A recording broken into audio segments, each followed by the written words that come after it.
امریکہ میں جب ایک قیدی کو پھانسی کی سزا سنائی گئی تو وہاں کے کچھ سائنسدانوں نے سوچا کیوں نہ اس قیدی پر کچھ تجربات کیے جائے۔ قیدی کو بتایا گیا ہم تمہیں پھانسی دے کر نہیں ماریں گے بلکہ زہریلا کوبرا سانپ ڈسا کر ماریں گے۔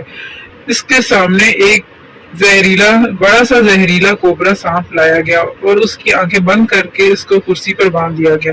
پھر اس کو سانپ نہیں بلکہ 2 سیفٹی پن چبوئی گئی۔ قیدی کی کچھ سیکنڈ میں ہی موت ہو گئی۔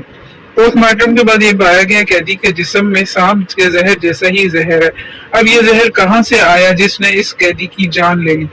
وہ زہر اس کے جسم نے ہی صدمے میں جاری کیا تھا۔